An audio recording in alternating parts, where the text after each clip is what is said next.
Jangan mati sebelum berguna. Nah ini simple tapi nancep bener. Ini bukan sebuah iklan loh guys ya. Tapi gaya hidup atau filsafat dari seorang yang sudah tidak asing lagi yaitu Melanie Subono. Seorang penyanyi, musisi rock and roll kondang di Indonesia.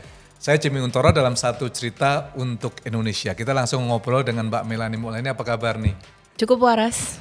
Thank you for coming ini di tengah waktu yang sangat sibuk. Saya dengar baru mendarat dari Pontianak iya. ya. Aku sok sibuk aja kadang. Biar kayaknya susah nih dihubungin gitu. Mantap. Mbak Melanie apa kabar nih untuk satu filosofi yang tadi saya cukup kagum. Jangan mati sebelum berguna. Jangan mati sebelum berguna gini loh. Sebenarnya itu ada filosofi aku dan memang itu sebuah lagu. Lagu itu dinyanyikan bareng anaknya Wiji Tukul, Wani. Kita duet berdua, jangan mati sebelum berguna. Tapi di sisi lain memang we can know everything kecuali kapan kita mati. Di tengah kita ngomong ini pun kita bisa mati. Iya kan? Dan sudahkah kita berguna? Karena kebanyakan orang tarsok gitu kan, minta maaf nunggu lebaran, minta ini, iya kan? Tunggu ini, tunggu itu. Gue mau donasi nih, gue mau berguna nih, tapi ntar dulu lah, tunggu duit gue banyak. Kalau kaya, nggak kaya kan gue capek nunggu donasi lo. Kalau sementara kalau you just wanna give satu bungkus mie instan atau sekedar air di bekas gelas di jalanan buat kucing jalanan, itu pun sudah berguna kan. Nah, again karena kita nggak tahu kapan kita matinya. If you die now, sudah kalau berguna. Wow, so sebenarnya setiap orang bisa berguna lah ya. Bisa, nggak ada yang nggak bisa. Cuman mau atau nggak. Exactly. Jangan tarsok demi tarsok ya. Iya tarsok ya lewat ya kan. Terus tunggu Pak, tunggu Tuhan. Nggak ada gitu. Mbak Melanie dari itu saya dengar seorang nggak gampang lah ya dan nggak banyak ya. Seorang musisi biasanya sibuk dengan dunia glamours, dengan dunia fans, follower, and yet you thinking of something untuk orang-orang yang nggak mampu sehingga muncullah Rumah Harapan Melanie. Yep. Why? Sebenarnya gini, kalau Rumah Harapan sendiri ini tahun ke-15 masuk 16 ya. Wow 16 tahun. Awalnya itu cuma nyontek Ellen DeGeneres sama Oprah Winfrey punya Make-A-Wish Foundation. Jadi waktu itu mereka cuma jalan-jalan, apa sih yang lo pengen dipenuhin. Nah, so 15-ish years ago aku memulai itu cuma di rumah sakit, di bangsal-bangsal rumah sakit sekitar Jakarta. Waktu itu cari orang yang benar-benar tinggal menghitung jam atau sangat tidak mampu. Wow. Apa sih yang lo pengen? And sometimes it's just like the smallest thing. Mereka gak kepikiran kayak kita yang pengen punya tas ini, mobil ini, no. Karena mereka, aku pengen kue tart ini, aku pengen punya baju warna merah, aku pengen belajar sulap, aku pengen ketemu sama si A. Everything that's free sebenarnya. Dan kita penuhin, dan gak lama kemudian biasanya setelah mereka dapat apa yang mereka mau, mereka pergi meninggal.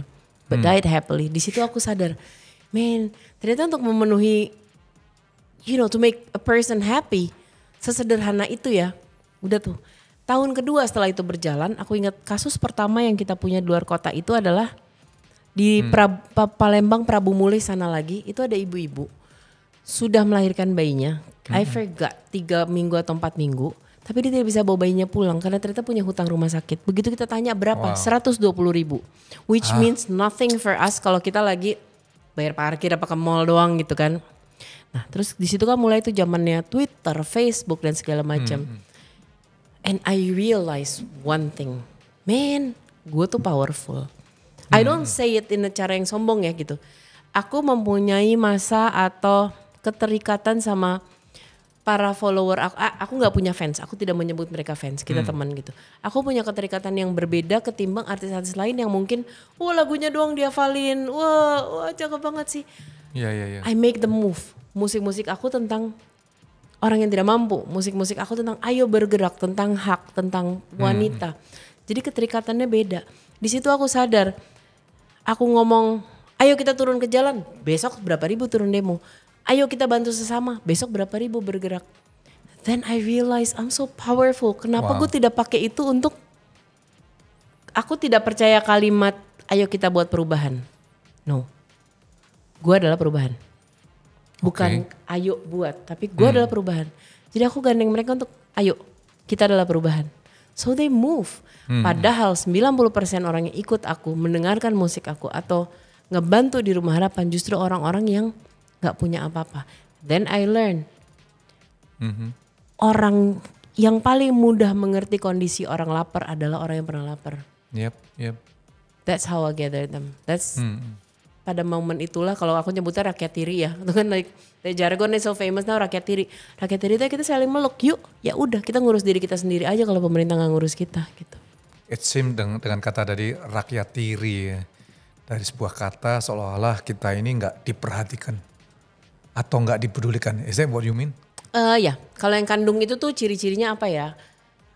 Bebas dari pengadilan kalau dia sopan. Bebas dari pengadilan kalau ya hal seperti itulah gitu. Kalau kita kan yang gini-gini tiri ya udahlah ya. I see. Oke. Mbak Melani, kalau kita ngelihat Back to Rumah Harapan, ya dari seorang musisi ngelihat itu, saya dengar sekarang sudah di seluruh Indonesia lah, Sabang sampai Merauke, Aceh semuanya ya. What is the program utama dari Rumah Harapan Melani sendiri? Rumah Harapan sering disebut tidak konsisten karena umumnya ada beberapa kayak misalnya mereka fokusnya di pendidikan, ada lagi di kesehatan, ada lagi di. Nah kita kan first response nih. I see. Kita first response, di mana kas kita pun terbuka 24 jam selama 365 hari. Jadi kita tuh tidak pernah buka donasi kalau ada bencana baru buru-buru buka donasi. No, kita fast response, first response. Jadi orang bisa mengadukan apa saja ke kita verifikasi benar. Ya udah kayak kemarin kita baru end up bayar 120 BPJS orang. Buruh kebanyakan. Ya hari ini bisa aja ngasih I don't know susu dan popok ke bayi. Besok orang mau diusir, besoknya kita will help animals. Besoknya lagi alam, petani yang udah gak punya bibit. Anything, selama itu berbentuk harapan dan itu ada dalam rumah kita. So mostly program utama dari apa aja? Kebutuhan anyone? Urgency pastinya. Urgency, mostly urgency ya. Urgency. Which is very important ya. Yes, artinya jam 2 pagi pun kita bisa tiba-tiba dimintain, I don't know, harus transfer sesuatu ke rumah sakit mana. Dan kita kan cukup repot ya karena kita tidak dalam sejarahnya pernah memberikan bantuan dalam bentuk cash. What do you need? I see. Uang sekolah sekian nama, fine. Akun sekolahnya. Sekolahnya di kampung banget, good. Fans, rakyat tiri, apapun itu sebutannya follower aku tadi. Pasti dari jutaan itu ada satu di kota itu. Mereka akan mau bergerak. Ya udah kamu bergerak ke sana. Itu sebabnya Rumah Harapan bisa ada di berbagai bencana atau apapun, bahkan sebelum pemerintah masuk. Bukan karena kita kebanyakan duit bisa ngirim dari Jakarta, tapi kita punya kaki di setiap daerah. Itulah yang aku bilang sama pengikut-pengikut aku itu, gak usah bangga lo hafal lagu gue, tapi banggalah pada saat lo bisa praktekin apa yang ada di lirik gue. Wow, mungkin dari sekian lama lah perjalanan ya Mbak Melani, apa sih yang membuat you bisa shifting atau the story behind it that make you really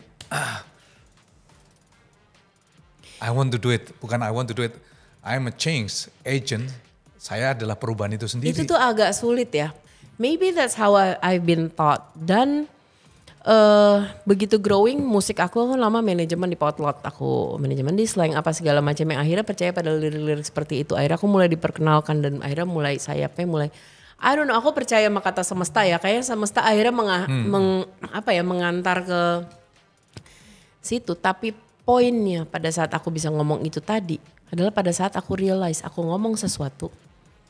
Orang turun waktu itu ratusan ribu ikut demo waktu itu buruh. Di situ aku pikir aku powerful. Dan ada satu kasus yang mengubah jalannya Rumah Harapan. Itu pada suatu hari, aku kan dutanya buruh-buruh migran ya. Ada satu permohonan dari Saudi, ada seorang perempuan dihukum mati. Memang karena dia membunuh, tapi itu bela diri. Maksud aku gini, kalau gue diperkosa setiap hari ada pisau ya lama-lama orang gue tusuk lah, mohon maaf ya gitu kan. Dia sudah lama di penjara dan akhirnya kita mendapat kabar bahwa ini udah giliran jadwalnya dia untuk dihukum mati.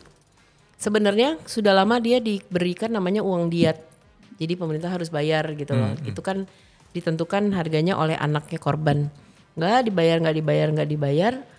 Akhirnya berlipat ganda, itu nyampe berapa puluh M gitu kalau gak salah waktu itu. Sampai dia mesti hukuman mati. Terus aku berpikir, waktu itu masih Twitter yang kencang. Twitter let's do your magic yuk. Kumpulin. Aku turun ke jalanan ngamen pakai gitar. Di Kemang tuh berapa tahun lalu kok baru jalan. Dalam less than 2 weeks. Terkumpul, ini aku ngomong uang lecek ya. Bukan orang yang nyumbang ratusan juta. 1,2 M. Dari tukang koran, dari manapun. kita amrokin itu ke pemerintah.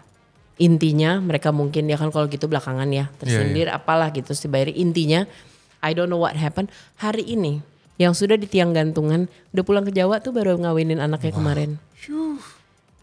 There is a power from everything. Di situ aku rasa gue powerful. Let's do this gitu. Wow. So Mbak Melanie, small act matters. Yes. Karena orang berpikir sering kok gitu. Aduh gue butuh donasi ini. Aduh ntar deh kalau duit gue banyak. Ya iya kalau lo kaya-kaya. Kalau nggak kaya-kaya kan gue capek nungguinnya.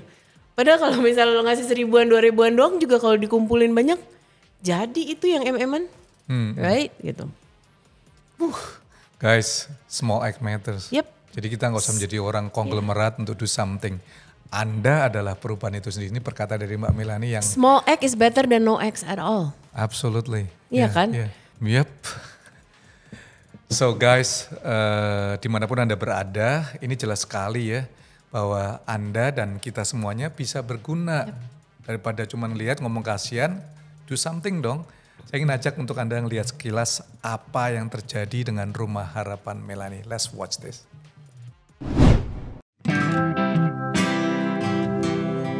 Rumah Harapan adalah gerakan yang sudah ada sejak 2000. Rumah adalah Indonesia.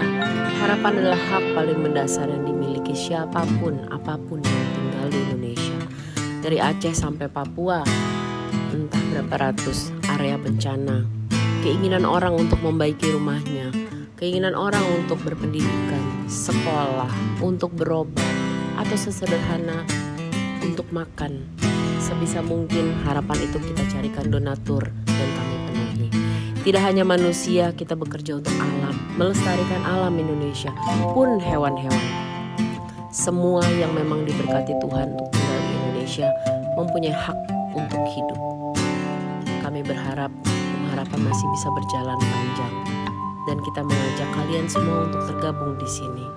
Kita percaya pada kebaikan. Mbak Melanie 15 tahun ya, masuk 16 tahun Rumah Harapan Melanie. What is the biggest challenge yang dihadapin? The biggest challenge? Gak ada ya.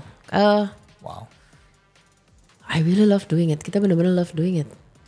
Dan sekarang juga udah ada di sisi yang even sampai sekelas-kelas Basnas ini itu apa segala macam pun minta tolong Rumah Harapan karena kita stabil sampai hari ini. Laporan kita selalu baik, apapun baik. Mungkin kadang-kadang yang masih suka bikin kesel adalah kalau kita tidak menerima titipan maka kita tidak akan mendapatkan donasi besar. Kayak sekarang nih mulai nih akhir-akhir tahun ini banyak nih pasti nih bendera ini tapi warna ini ya kantongnya kuning. Kantongnya merah ya, kan 3 pemilihan kan tuh tahun ini langsung kan tuh Pilpres, Pileg, Kepala Daerah ya kan. Itu pasti banyak titipan. Saya dilaporkan sama pencemaran nama baik di beberapa kota. Baru kemarin lagi di Sulawesi. Jadi ada satu kasus, itu orang udah benar-benar tua banget, nggak punya apa-apa, nggak makan itu 4 hari sekali. Kamar tempat dia tinggal ya segede meja ini doang. Belum mandi 2 bulan, itu ada di Sulawesi. Dilaporin berapa kali ke dinsosnya, tidak ditanggepin lah, nggak ada gerakan gitu. Terus akhirnya salah satu malaikat brengsek sana ngomonglah ke Rumah Harapan, ya kita bantu.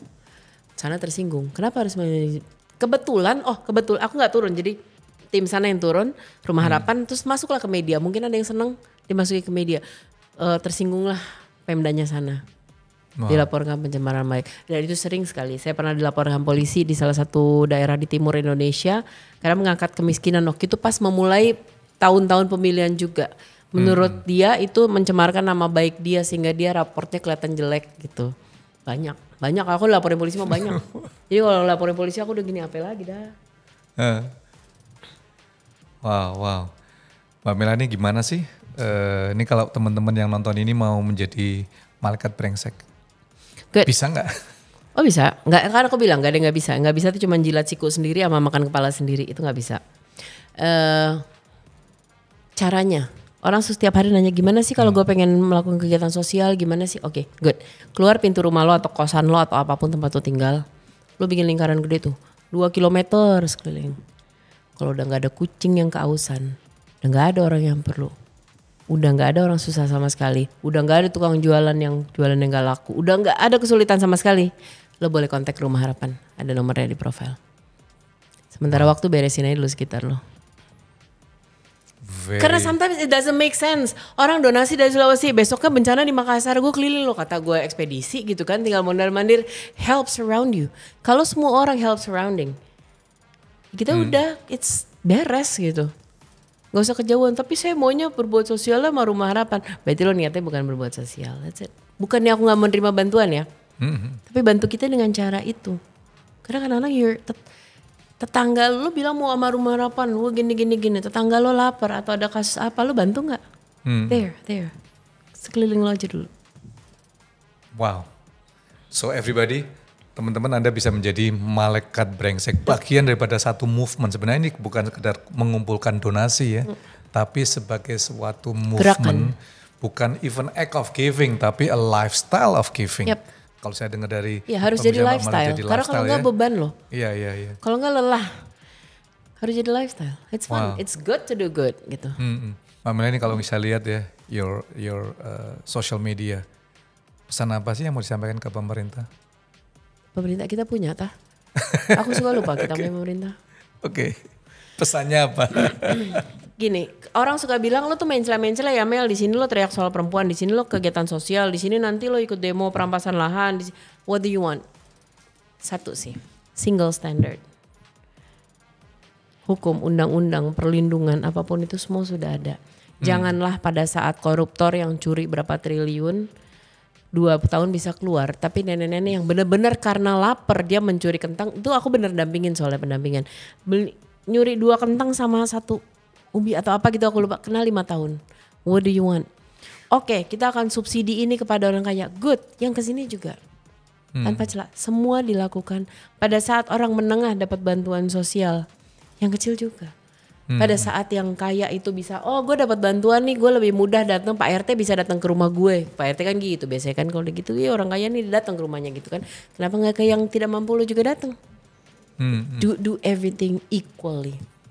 Oke. Single standard, maka banyak solusi di Indonesia akan selesai. Termasuk ya itu akan akhirnya ngaruh ke lingkungan, ke mereka yang putus kerja, mereka yang sekolah. Janganlah everything, itu akan membantu segala aspek.